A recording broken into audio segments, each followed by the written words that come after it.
Good Saturday morning, all. Good Saturday morning. Rich Roberts at Fireman Rich here on Rumble Studios. How's everybody doing this Saturday morning? Okay, we got sound there. And I hope everybody's having a good start to their Saturday morning here. And actually, I can put that up here.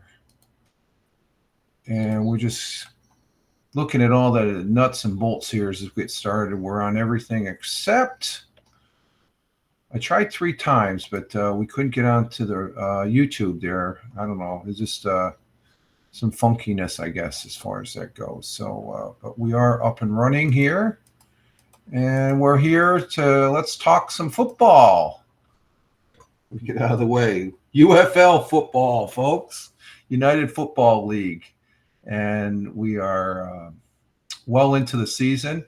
We are into week 8 of the United Football League, and I'm enjoying it very much. I am enjoying it immensely, as far as that goes, and it is a real treat to be watching it at all. The UFL Football League, and let me just check my streams here. And continuity. We're on Twitch. We're on X Live. We're on Locals, and we're on the public Facebook. And but we're not on YouTube. But that's okay. I can always post it up. I can export it over from Twitch. That's an easy thing there after the broadcast. But we're going to be talking the next hour about the United Football League here on for week 8. I got week 6. That should be an 8 right there. Let me change that to an 8 on my notes here. And but I just finished my coffee, so I'm into the water right now. So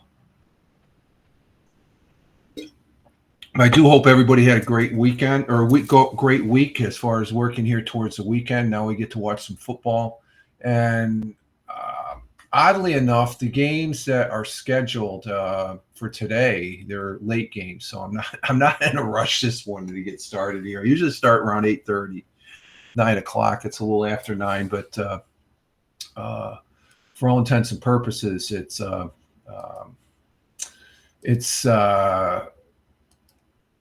there's no rush. Usually games will normally I start 12 o'clock, 1 o'clock. So even a 9 o'clock start is not that bad. But it's good to be here this Saturday morning. We're on, like I said, week. I'm repeating myself, and I caught myself there. Week 8. This is our 8th broadcast here for this. I guess you could call inaugural broadcast for me, covering the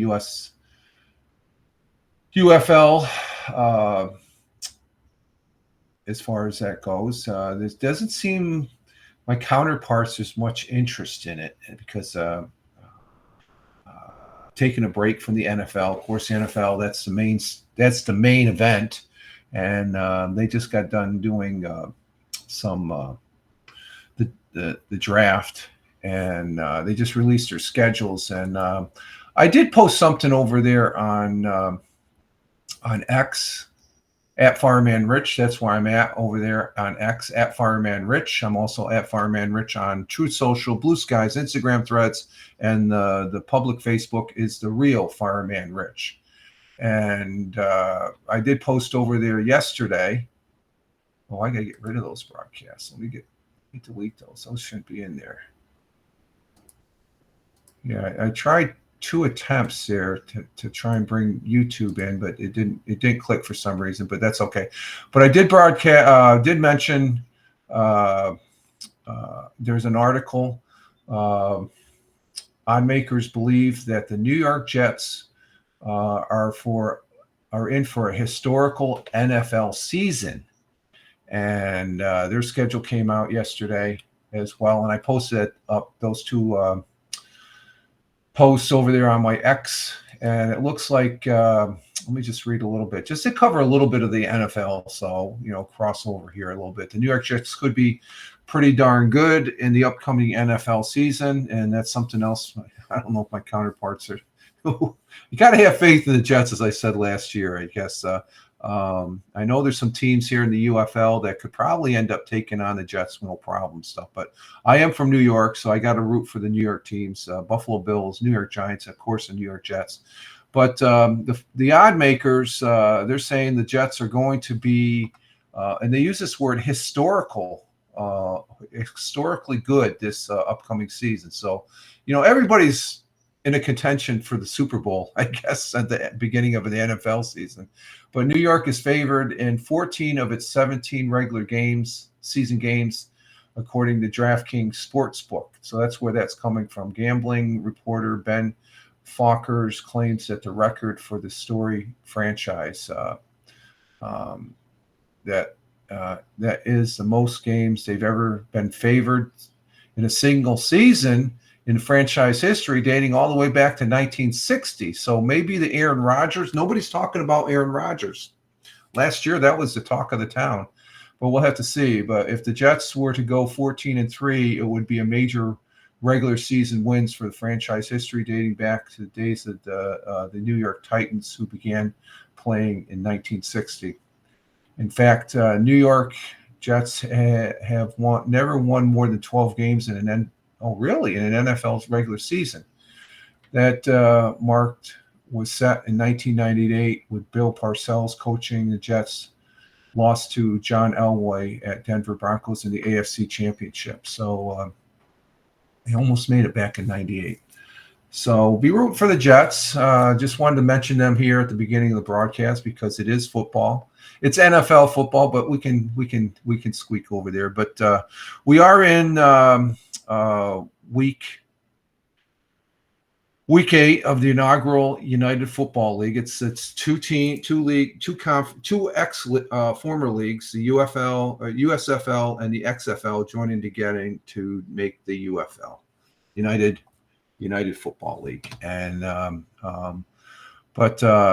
let's see. Let's go to the last week's scores. We'll go over that.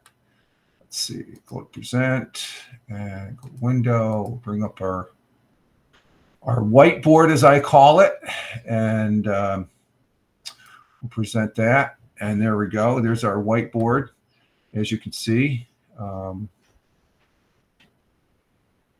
And let's see. I got to take these out. They're clicking in my ear a little bit as it's rubbing against the. Stand by for a minute, folks.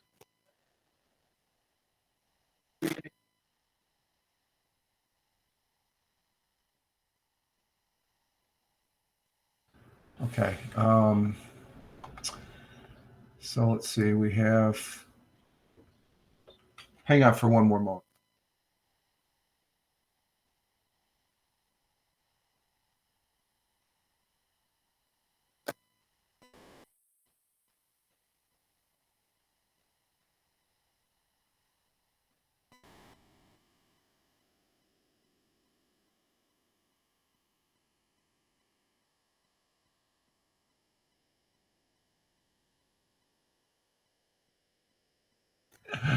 Just conversing with the missus there as far as that goes. It's okay. Let me put this down and let's look at our whiteboard here for last week. Actually, that was week 7. Yeah, that was week 7. What did I put 8? Let's change that to a 7. Last week, September, May 11th, we had the Showboats losing to the Arlington Renegades. That was their first win, so they're not undefeated now. Why do they got Arlington 6-0? They're not 6-0. Oh, that's a point thing on the bottom. But they won 47-23 against the Memphis Showboats last week, and then the second Saturday night game last week, the Battlehawks fell to the Stallions. That was the big game. It was 30-26.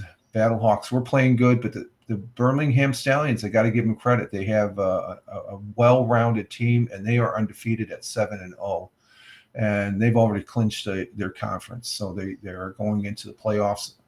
Along with our Sunday games, Michigan clinched a berth. A playoff berth. They're beating the DC Defenders last week, 22-9, with no problems whatsoever. Jake Baker or Jake Bates. Is it Bates? Yeah, Jake Bates, the kicker, the field goal kicker and place kicker. There, he who's going to probably end up, and I'll say it again, he'll probably be in the NFL next year because he's playing terrific football as far as kicking. He had a couple in that game. So Panthers, they won Michigan. And then the Sunday night, last Sunday night game, Brahmas, they squeaked out a win against the Roughnecks. And Houston Roughnecks. So Houston Roughnecks are 1-6. And but the big news is Arlington Renegades won a game. So they're 1-6 too. I don't think those two teams were. I think they're more or less mathematically out of the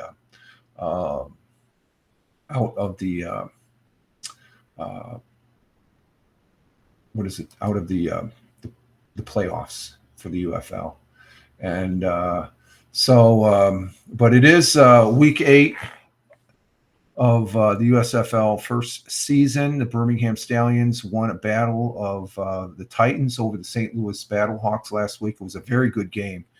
And we may see those two teams in the final championship because I think St. Louis, if they win today, I didn't hear anything today, which we'll see. They're going to probably end up winning their conference. So they'll be taking the Birmingham Stallions will take their undefeated record into a home matchup against the Houston Roughnecks this week, which I don't know. It's going to be interesting, and as far as that goes, and because Birmingham is just playing some great football.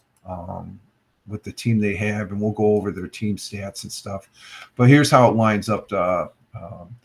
Memphis Showboats will be going into Detroit to play Michigan, and the Michigan Panthers and the Houston, and that's at 4:00 on Fox. And then we have a late night 8:00 game. The Houston Roughnecks will be going into Birmingham, which is going to be a hornet's nest for them, because Birmingham is undefeated.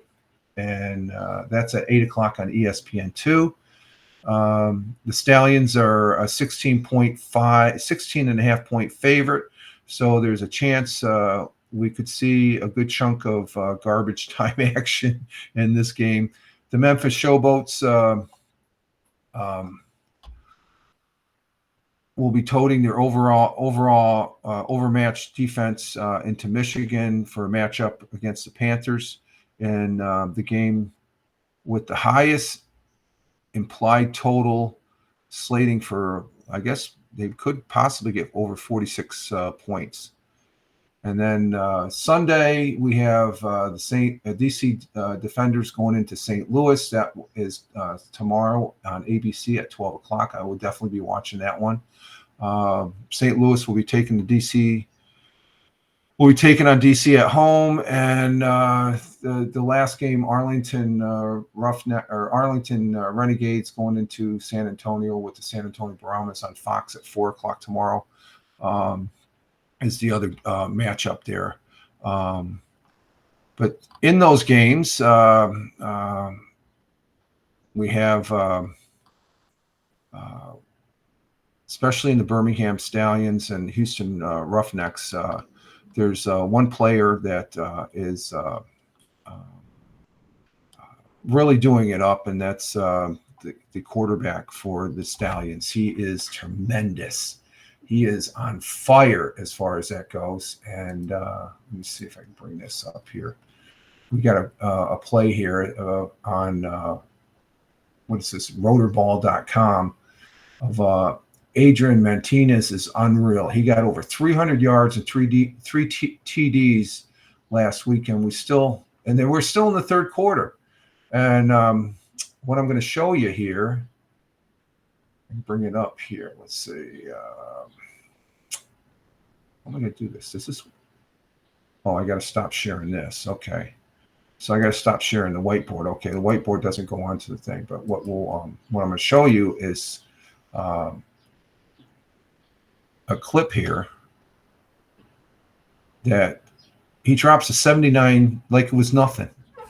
So here we go. Let's watch this. This is the Birmingham Stallions quarterback, Adrian Martinez. He's not the number. According to the stats, he's not the number one.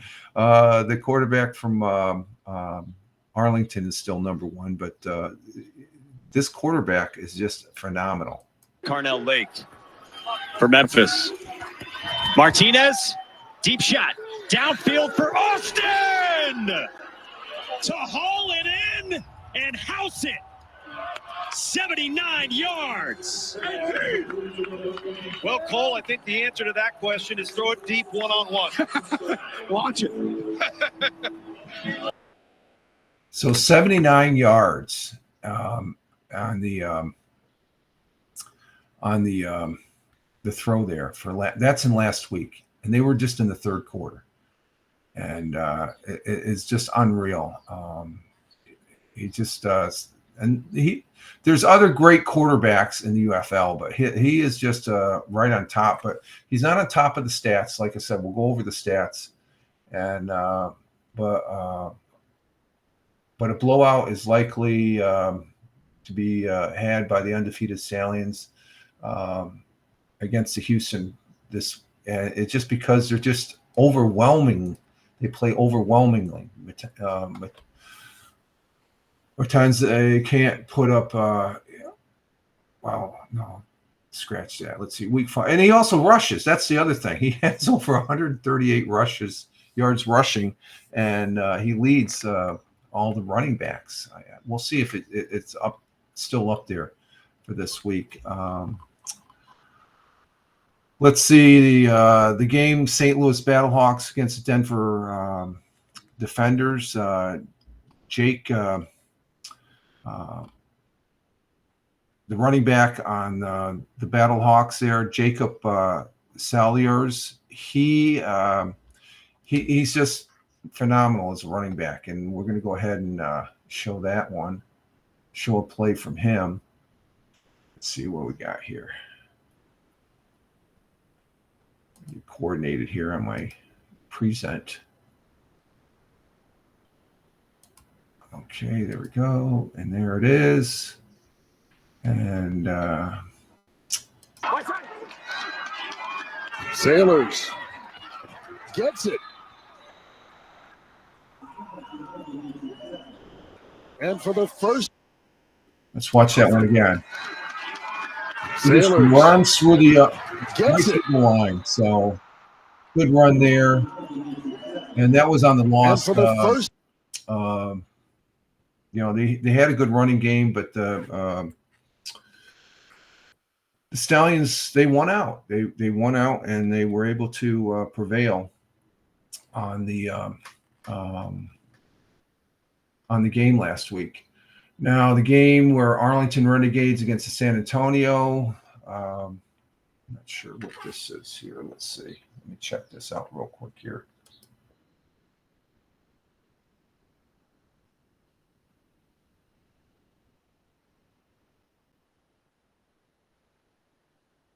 Arlington may have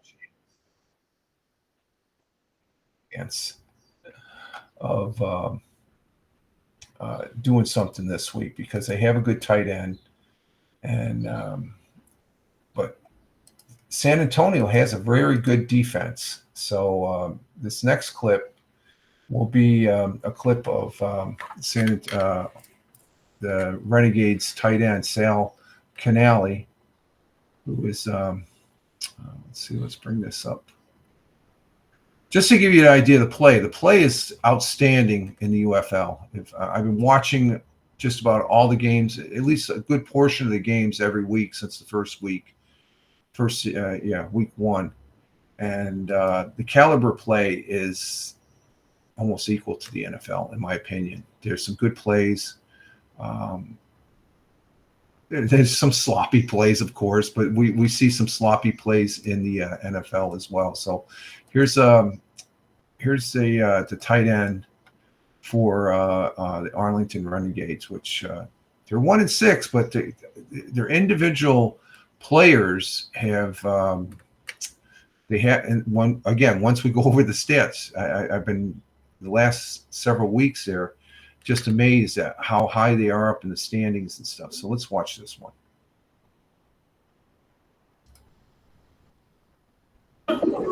After the deep shot, Perez over the middle to Canella, his tight end. Breaks a couple of tackles, still on his feet and down near the 15-yard line. 8th play of the drive coming here after the first down. Perez quick toss again to Canella to the 10. Manigo in motion. Scott sidearms it. Touchdown to Canella. And the Renegades strike first. I want you to watch the tight end here, Canella. And watch what happens. You get the eye candy from the motion. But watch Canella, he just kind of backpedals. He sits and he just kind of fades. Perez, quick toss to Canella. In for the conversion. 2 points tacked on. More and more I watch Canella. To me, I think he has an opportunity to play at the National Football League level. Out of bounds. I know he's a 27-year-old tight end, but he's got to be on somebody's roster. Second and 4, Perez to the air to Canella. Canella with the stab and running down the sideline, picks up the first down. 14-yard gain. Again to the air to Canella. Canella making guys miss, staying on his feet. Can't be brought down as he crosses the 40-yard line. Quick toss to Canella. Easy touchdown as he walks in. The drag route by Canella gets 6 more for Arlington. So Canella, you heard it. He could easily be playing. He easily be playing in the NFL next year as far as on a team. Maybe not as a first tier 1 tight end, but you could see that he was a contributing factor to their win last week. So there's a little highlights from last week's games. Let's see, what we're going to go into next. The stats. I think we're going to go into the stats here. Let's see what we got. Yeah, the overall stats. Go ahead and bring this up.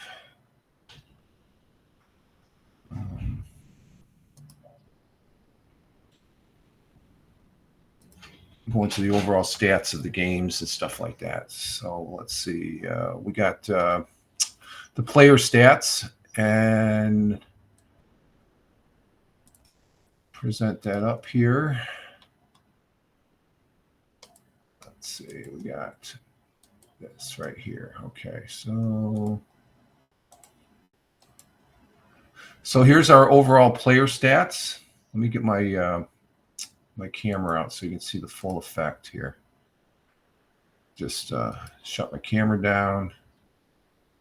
And right off the bat, you can see for Arlington Renegades, Lou Perez, he's playing great ball. They're 1-6, but he's at the top. But the it's just he's ahead. The two top tier teams, Birmingham and St. Louis, he is playing better than their quarterbacks stat wise. So, but they're 1-6. They're not going to make the playoffs. They're just not going to do that with the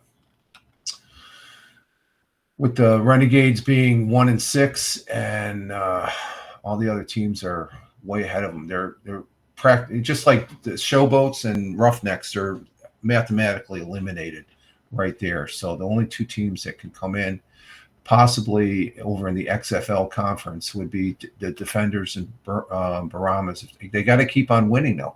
So the Defenders going against the Battlehawks, they could possibly put a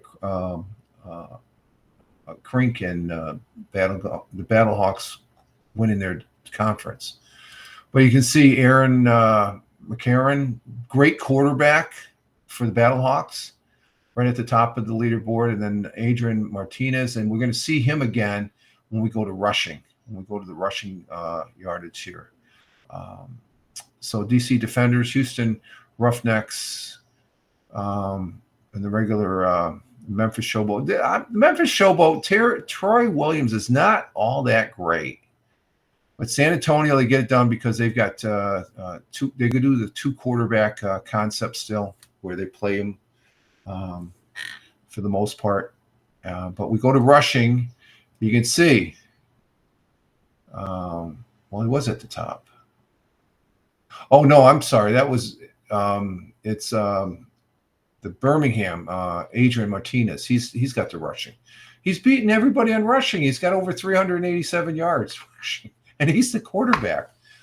Of course, when we go back here, he's number 3 on the passing. So if you got a quarterback that is up in the top tier and top of the leaderboard for passing, and then you go to rushing, and he's number 1, that's good. You got a good rushing game. But then the running backs for Birmingham, they don't come in until they're down here in 7th and 8th spot. San Antonio definitely they have a good defense, but they do have a good running back. Michigan Panthers, good running back. And those are the stats for the individual stats for the players. On receiving, Hakeem Butler, he just had a birthday. Great receiver for the St. Louis Battlehawks. And he is a great target for A.J. McCarron, I guess I'm trying to pronounce it there. And you can see that receivers there, another good receiver, Deion Kane for Birmingham.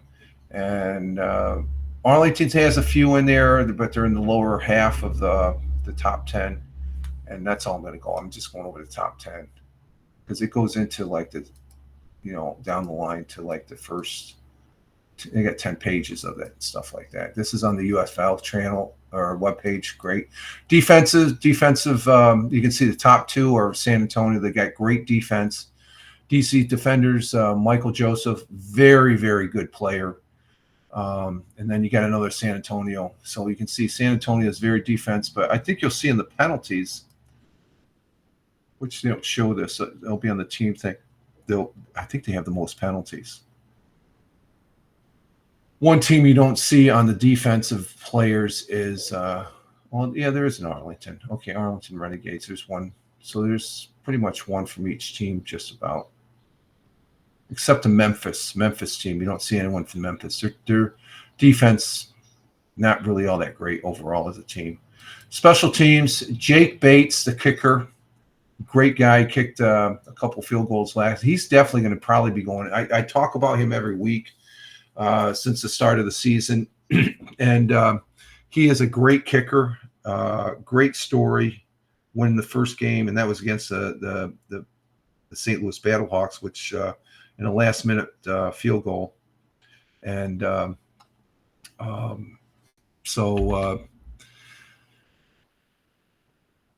then you have the kicker for St. Louis Battlehawks, and there's a couple down here for Birmingham. So Birmingham has, and even Arlington has 9th and 10th position as far as their for special teams. Scoring overall, the overall score, Jacob Salyers, their tight end. I believe that, the tight end. And let's make sure. Let me make sure I think, we just talked about him, right? We showed the clip on him. Let's see.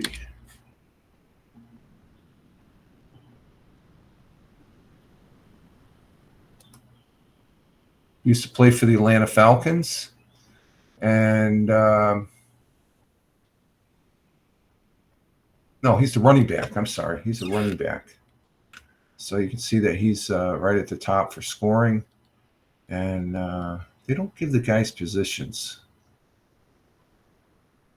So that's how we look for scoring. All-purpose, I'm still trying to figure out all-purpose. Jack of all trades, master of none. Deion Kane, he's there, number 6. Okay, if we go over to the teams, let's see, are we on the team? I believe we are. Let's double check. Yeah, we are. We're on the overall team selections as far as stats go. And you can see number 1 offense is the Birmingham Stallions, and that's why they're number 1. They're undefeated. They have a great offense. They have a quarterback that can pass, he can run, and they have a whole bunch of other great players. And here's the thing: number 2 overall offense is Arlington, but they're 1-6. St. Louis, they dropped a little bit here. That may reflect, I don't know. See on the power stats there. And number 8 offense is the Battlehawks. So that's how they stand offensive. Defensive wise, DC Defenders, that's why I think the Battlehawks will have a problem with them today. They have a good defense, but the St. Louis, we go back to the offense, their offense is just slightly better than the defense. So that's the one game I'm keying in on, I guess you could see. And this is how the other defenses line up. San Antonio, they're not number 1, but they have three of the top players in individual. So I would say they're number 1, but stat-wise, the number-wise, with DC Defenders, their offense isn't all that great. It's decent, but it could be better. Let's see, offense, passing. Oh, I got to go through pass. Okay, offense for passing. We have Birmingham, again, number 1. Arlington, they're up there. They're 1-6. And St. Louis Battlehawks, number 3. So, you can see the reflection of the standings, which we'll go over after the stats here on where they stand overall. But this is the rankings after week 7. And then rushing, number 1, again, Birmingham. You got a quarterback that's beating everybody. So that's why Birmingham, they're on track to probably win it all as far as it goes, because St. Louis Battlehawks are down there number 4. And I'm only talking about the Stallions and Battlehawks because those are the 2 primary teams right now at this stage of the game, week 7 or week 8. It's pretty obvious, unless the St. Louis Battlehawks take a dump the next 3 games today and the next 2 games, and the DC Defenders slip in there, and that's how Arlington Renegades won it when they were in the XFL, with the USFL. They were XFL. They won the championship in the XFL 2 years in a row. First downs. Birmingham, number 1. Arlington, they're right up there, but they're 1-6. I'm repeating what I said last week. Conversions, Arlington, up there, number 1, but they're 1-6. So, and then penalties. Oh, Arlington's number 1 now because it used to be San Antonio. But Arlington's right up there. So they got a lot of penalties in the last week game. And then scoring overall, Birmingham. So Birmingham has the stats, and right behind them in scoring is the St. Louis Battlehawks. So again, those are going to be, I think it's going to be a repeat. Defense, again, that's number 1 is the DC Defenders, San Antonio Brahmas, and St. Louis Battlehawks. Houston Roughnecks, Michigan Panthers, Birmingham. They had their offense probably overcompensates them being low on the tote board there. Total defense. Birmingham comes in number 1 as far as total overall. Defense against the pass. St. Louis Battlehawks are good at that. And against the rush, Birmingham, they can handle the rush. So that curtailed last week against the Battlehawks. And Battlehawks are number 5 against the rush. First downs, Birmingham at the top. Conversions, San Antonio still up there, number 1, and Birmingham has moved on. So it's not really a scoring. Defense on scoring, Birmingham protect against the scoring. Special teams. Houston Roughnecks have the #1 special teams. And punting, Houston Roughnecks. Punt returns, St. Louis Battlehawks are #1. And then kick returns. And there's the league. Let's see. It's at 5 things. What's the power? Oh, there's the power rankings. I want to bring that. Open that one. Bring that. That's our last thing we're going to talk about. I'm closing. For some reason, I'm closing down tabs. Oh, what the hell? Oh, here we go. Back to the camera. Bring up my camera. There we go. I gotta pay attention to the camera there and such.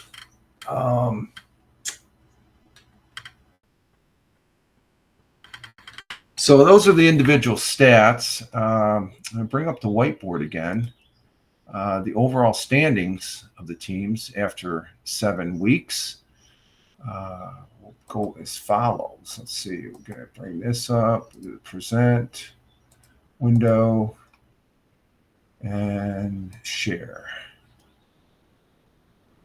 and we tag it there, and there we go. There's our overall standings as far as that goes.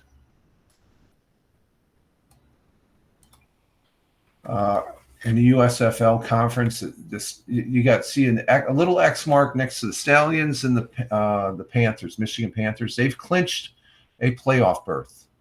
So the Showboats and the Roughnecks are out. Okay, so XFL is still close. You have the Battlehawks and Baramas, for all intents and purposes, are tied. And then you have right behind them the DC Defenders, because the Arlington Renegades, they're mathematically out of it as far as that goes. There's no way they can come back, because there's only 4 games left. So I don't see that happening. That's not going to happen as far as that goes. And so, like I said, the season here in week 8, again, the Battlehawks, if they were to win and the Baramas lose, Baramas would be the only ones in it. But the Defenders, DC Defenders, they have to win. If they don't win, they're going to be mathematically out of it. And then it's just going to be between the Battlehawks and Baramas. Even if the Baramas lose today, they can still be in it, I guess, mathematically. I'm just looking at it. I could be wrong on that, but I'm just looking at the overall standings there as far as that goes. So that's how we stand on that. And next we have our 5 things to watch for in week 8. Let's see. Bring this up. 5 things to watch for in week 8. What do we need to watch for? Let's see. There's 5 things to watch for in week 8. San Antonio Baramas head coach Wade Phillips has seen a thing or two in his 54 years of coaching, with his team sitting at 5-2 and tied for the top spot in the XFL conference with 3 games running in the 2024 USFL season. Phillips has enjoyed the uniqueness of the spring league's rule that has twice allowed his team to overcome a fourth quarter deficit and turn them into a comeback wins. They've had the 2 comebacks are the most for this season. Phillips says it's been fun. We've won some close games, but that's all part of it. You have to win close games in this league because everyone's pretty close. To a certain degree. Even the teams that haven't won many games have been pretty close. And that's true when you look at the Arlington Renegades. The Birmingham Baramas get an opportunity to stay atop their conference standings when they take on defending XFL champions 1-0 Arlington Renegades. Remember, in XFL, they were their own league last year. The Renegades earned their first victory of the season last week on the backs of the league's leading passer, Luis Perez, in double digits figures over the Memphis Showboats, and 1-6. And so the Week 8 clinching scenarios are, in the USFL conference, Birmingham will clinch home field for USFL conference championship with a win today against Michigan. And Michigan loses, they'll have the home field. And I think they're more than on track to go for. But in the XFL conference, St. Louis will clinch a spot in the XFL conference championship with a win today. So there it is. If there's a win today, they will clinch a playoff berth. Let me see what this says here.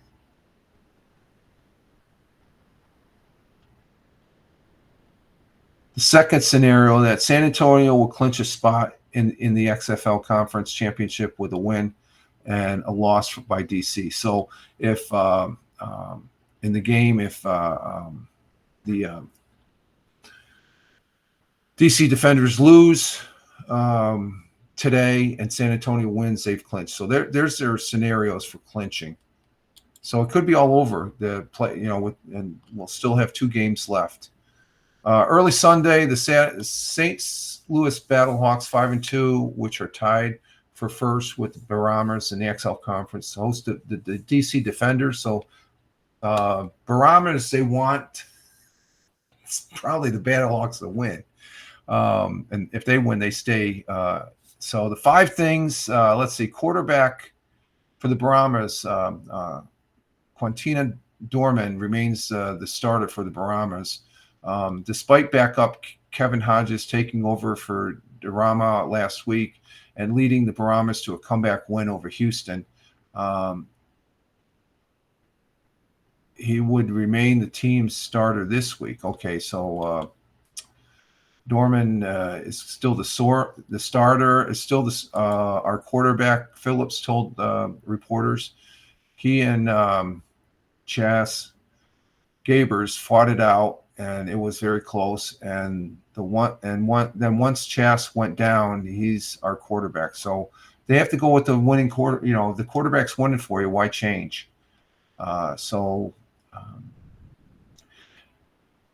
San Antonio offense has struggled to score points of late, its defense has picked up the slack in holding teams to 15 points a contest over the past 3 games. 3 defenders in particular have been key, and we saw that in the stats of San Antonio. Being very defensively. Safety Jordan Mosley, 58 combined tackles, along with linebacker Tavedet Beckett with 55 and Jordan Williams with 53. So they got a whole bunch of tackles, which are the top 3 of 4 defenders in the combined tackles for the USFL. So that's the first thing to say. Number 2, and this is one of my favorites for the UFL, UFL.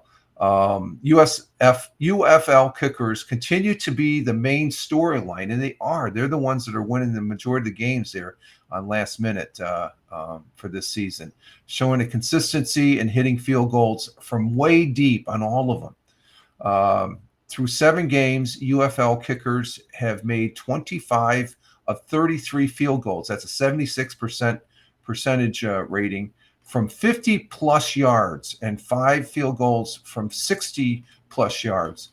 It's not just Panthers star Jake Bates, who's made 3 kicks from 60 yards the other season. J.J. Mosley of the Roughnecks has a 62-yarder under his belt, and Adam Schmeitz of the Battlehawks drilled a 61-yard in the loss last week against the Stallions.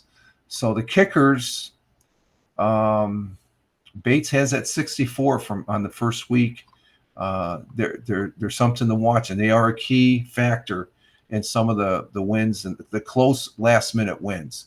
The number 3, can St. Louis rebound after a tough loss versus Birmingham? I'm sure they can. Battlehawks head coach Anthony Betch is quickly putting last week's narrow loss to the undefeated Stallions behind him, as St. Louis makes a late punch to ensure they reached postseason. Because last year when they were in the XFL, they got beat out by the Arlington Roughnecks the last couple of weeks.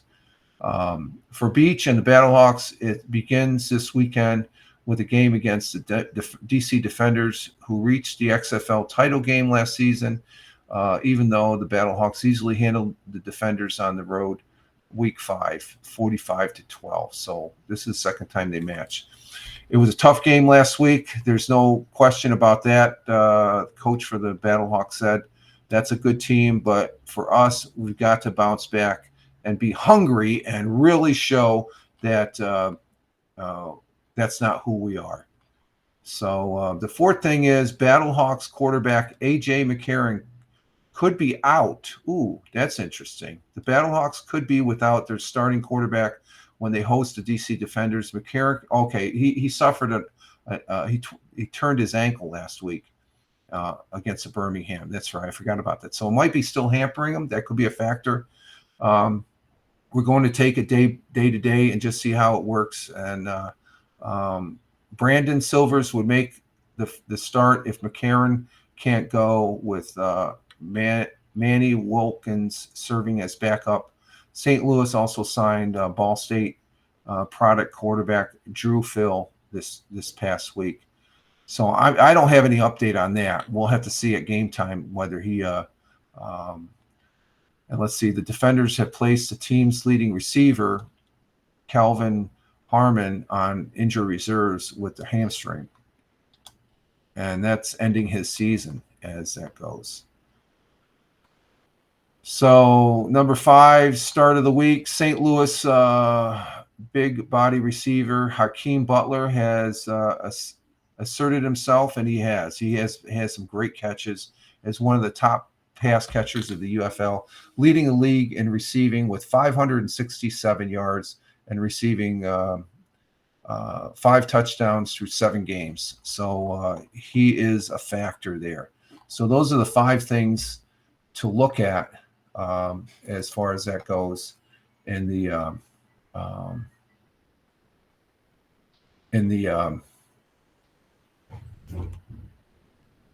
for this week, week 8. And let's see, we have we're moving right along. Okay, we're doing good. Let's see, we got the UFL most valuable player power rankings. Let's see.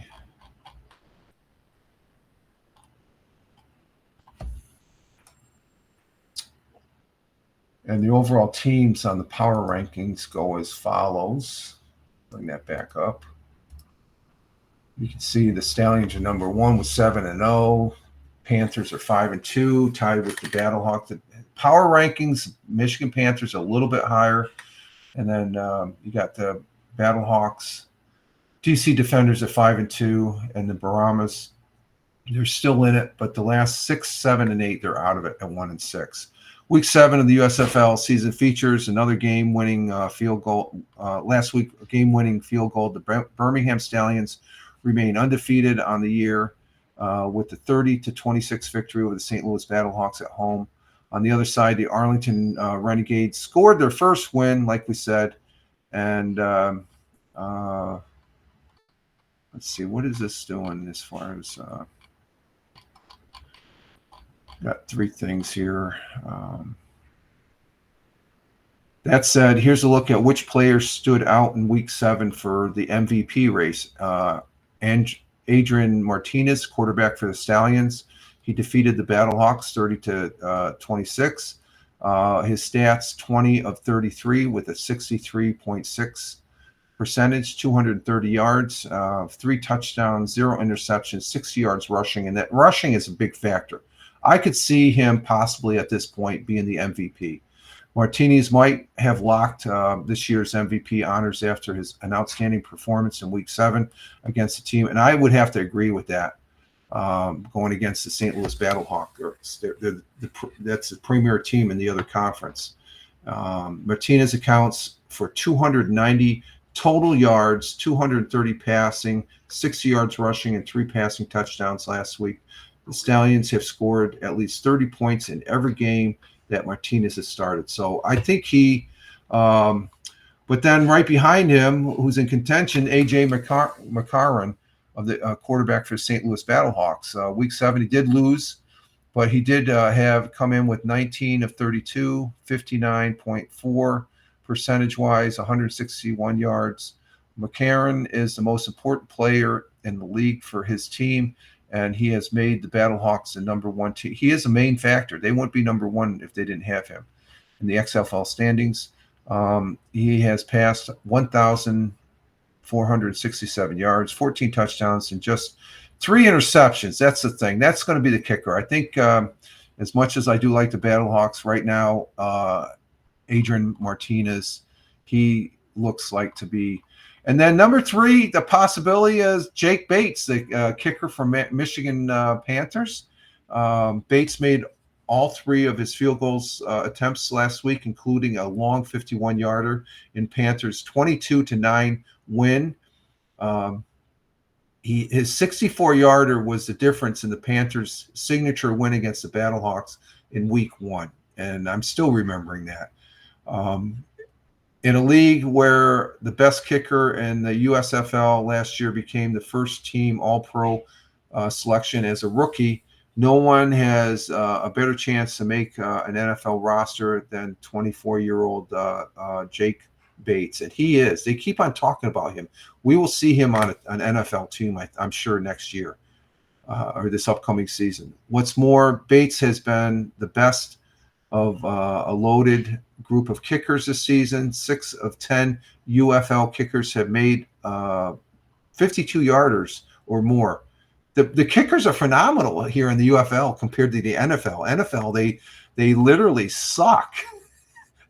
I'll just leave it at that as far as that goes. And they literally suck. And so our games, again, they're going to be starting today. Here on the whiteboard, we have our Saturday game today at 4 p.m. Eastern. You got the Michigan Showboats against the Memphis Showboats against the Michigan Panthers at 4 on Fox, and then 8 p.m. tonight, the Houston Roughnecks against the Stallions. And then tomorrow, the DC Defenders going against the Battlehawks. And the Battlehawks, if they can literally clinch a playoff berth tomorrow. And the Panthers would like that, because if they win this game, DC Defenders lose to the Battlehawks. Well, they've already clinched it. What's the other clinch? It's if they win and somebody loses. But anyway, let's go to the picks. We're coming up on an hour here. So these are the games for this weekend. I'm about 50-50. I didn't have a chance to look at the overall stats. I think I'm just slightly above 50%. I'm probably at 55%, 55 to 60%. We'll see. I'll have the totals of where I'm sitting at next week and stuff. But these are the games. First game, Memphis Showboats against the Michigan Panthers. That's going to be an automatic. I'm picking I will be picking the Michigan Panthers. I like Jake Bates. He's got me being a Michigan Panther fan. So, and that's at home. So Michigan, they should. And Memphis is just not a really strong team right now. This game, Houston Roughnecks against the Birmingham Stallions. I'm going with the sure win. I'm going to go with the Stallions. I do not think Houston's going to be able to win that.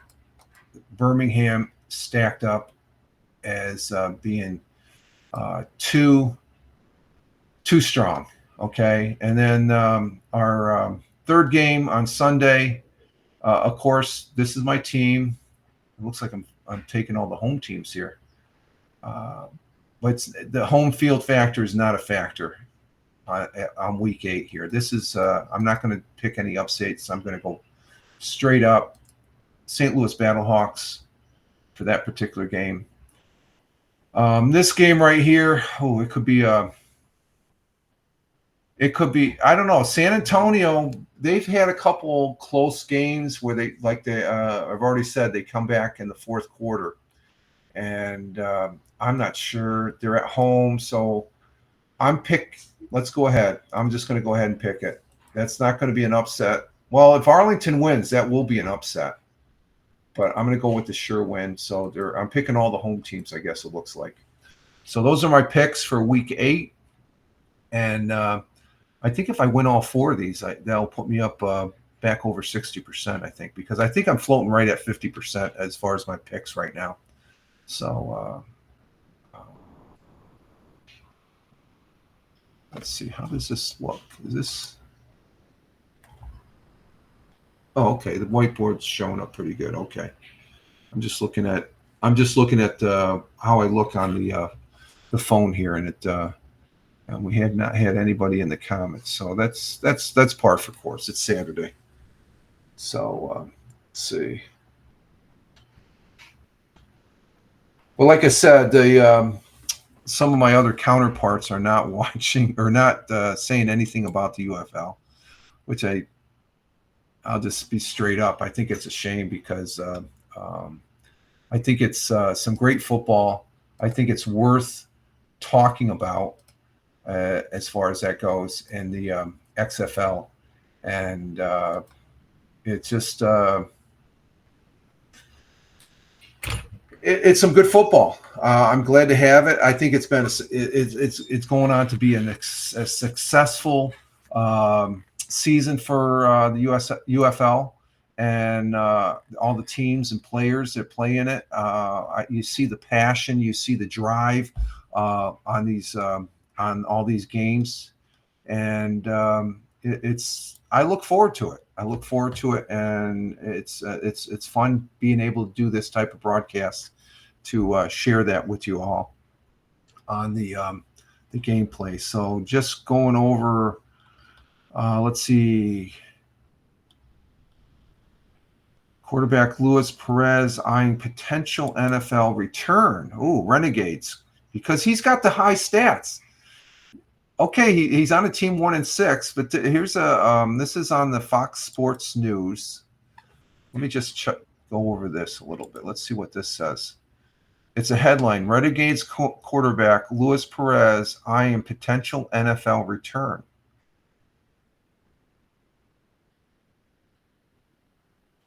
Which is a good possibility. Let's say return discusses first UFL win. This is after Luis Perez of the Arlington Renegades got his first win the 2024 season in Week 7, handing Memphis Showboats a 47-23. Perez threw for 296 yards and 3 touchdowns while completing 84.4% of his passes. Perez expressed to Fox Sports what the win meant to Arlington, saying it was good to get the monkey off their back. Definitely. It's kind of been a weird year not being able to finish one way or another. Perez said on his last edition, the number 1 college football show with RJ Young. We've been in every game, and they have been in every game. They come close to winning. The last minute field goal or last minute drive has caused them to be in that state of a 1-6. It's kind of one of those things where we got the win and we got to just keep building off of it. Despite having 6 losses on the season, 4 of which have been 1-score affairs. And that's a fact. Perez has totaled a UFL high of 1,625 passing yards, 10 passing touchdowns, 2 interceptions, and a 98.9 passer rating for a completion of 67.8%. What's more, Perez doesn't plan on letting up anytime soon. He explained why. He sees value in finishing a season strong. Although the Renegades were eliminated from playoff contention, the locker room is pretty good right now, he said. it looks like our locker room won't think we're out of the. If you look at our locker room, you won't think we're out of the playoffs, but they are essentially. Everyone is really motivated, and I'm just seeing where he says he might be going to the NFL. Perez, his age is 29, played collegiate ball at Southwest College and Texas A&M, Commerce, and before going undrafted in 2018, he spent roughly 4 months with the Los Angeles Rams in 2018 by Curtis Stentz he was with the Philadelphia Eagles and Detroit Lions. Perez played for the New York Guardians in the XFL in 2020 before the league was shut down due to COVID. He later played in New Jersey. Despite the constant movement throughout the football career, Perez feels he is equipped for the NFL. I really do believe that I can play the next level, Perez says. I've been there for a short amount of time, I think. I'm just out here playing my best, doing the best I can, leading men, and hopefully getting the job, getting an opportunity. Okay, so to go to the NFL. So he doesn't have a legitimate shot at the NFL, but he's still playing. And that's the thing, what the opportunity that the UFL league has, that even though they're out of contention, he's going to play today as hard as he can. He'll be playing the last 2 weeks as hard as he can, because NFL teams are watching. They're watching, so they might nab him. I know they're going to be taking Jake Bates. I almost put even money on that he will. So that's an interesting article right there. And I think that is about it as far as that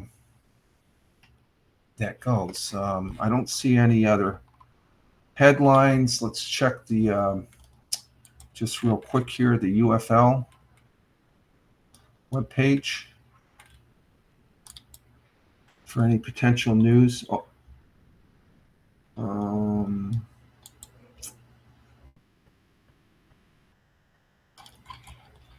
And let's see. Where's the news? Oh, here's the news. Let me just check this real quick.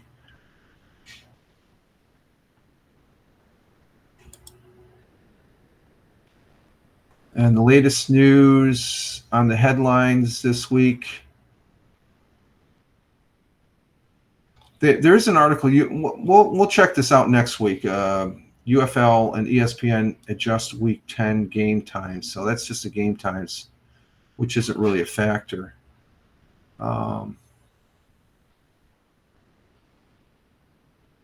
And that's about it, folks. That is all we have for right now. And this has been fun doing, presenting these facts and stats and talking with some football. Again, I am really enjoying the UFL football league thus far. And it's not getting as much attention as the NFL, but that's the way it goes. It's a spring league, and it's something new, and I think it's exciting. It'll be interesting to see after this first inaugural season of the UFL how many players do transcend over into the NFL as far as that goes with their gameplay here, because there is a lot of great play. And I've been posting up. The one thing I like about the UFL is that on their YouTube channel, if you don't watch any of the games, they condense it just like they do with the NFL with the 15-minute highlights of the whole game, and you can watch the whole game in 15 minutes and stuff. That's there's some great replays on there. I'd like to present them here, but it's on YouTube. So and we do broadcast on YouTube, so I don't want to rebroadcast the clips I showed today. That's off of X, but I think those are okay to present because they're only a couple minutes. But do check. I do post those up on my X channel of X at Fireman Rich on X, and only on X. I don't broadcast on or post those clips on the other ones. X at Fireman Rich, is my mainstay for posting, I guess, for the most part. All right, folks, this we're going to go ahead and exit stage left and see what the day brings. And let's see. And see what the day brings. We got a rainy, stay indoor type of a day, so games don't start till 4. So maybe I'll get a good nap in to be able to watch that late night game tonight. So, but this is Rich Roberts, Fireman Rich over there on X, as well as at Fireman Rich over there on Truth Social, Blue Skies, Instagram Threads, and on the real Facebook, the public Facebook, the real Fireman Rich. So thank you for, we didn't have anybody in the chat or anything like that, which is par for course for Saturday morning. But if you're watching this on the replay, thank you very much. It is greatly appreciated as far as that goes. So again, you all have a great one wherever you may be on this big blue marble. Rich Roberts saying, live life, have fun. Ciao for now. As always, peace.